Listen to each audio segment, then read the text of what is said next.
నారాయణపురంలో శివానాథుడనేవాడు ఉన్నాడు. అతనికి చిన్నతనం నుంచి దైవభక్తి ఎక్కువ.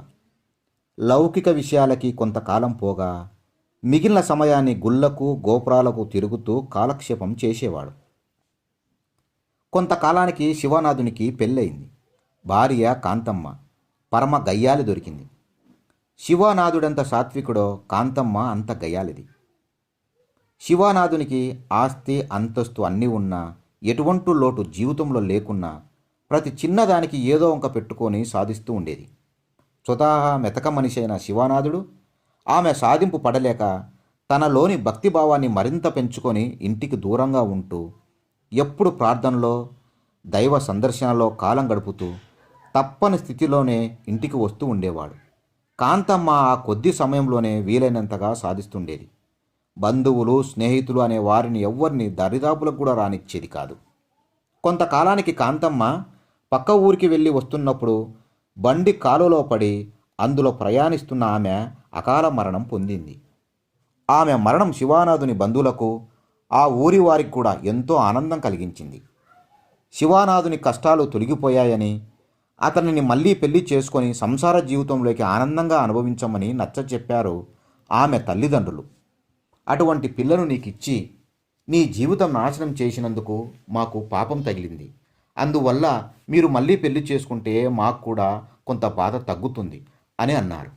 అప్పుడు శివానాథుడు పెళ్ళంటేనే విరక్తి కలిగిందని, తన ఆస్తిని ఉన్న ఒక్క కూతుర్ని భార్య తల్లిదండ్రులకే అప్పచెప్పి అరణ్యానికి వెళ్ళి మిగిలిన కాలం తపస్సులో గడిపేశాడు. కాలక్రమేణా వృద్ధాప్యం వచ్చి శివానాథుడు మరణించాడు. విష్ణు భక్తులు వచ్చి అతన్ని స్వర్గానికి తీసుకెళ్లారు. స్వర్గంలో ప్రవేశం ద్వారం వద్ద కాంతమ్మ పూలదండలు అల్లుతూ కనిపించింది. ఇదేమిటి, ఈమె స్వర్గంలో ఎలా ఉంది అన్నాడు ఆశ్చర్యంతో శివానాథుడు. ఈమె మహాసాత్వి అన్నారు వాళ్ళు. మహాసాత్వ్య? ఈమె నన్ను నానా హింసలు పెట్టింది.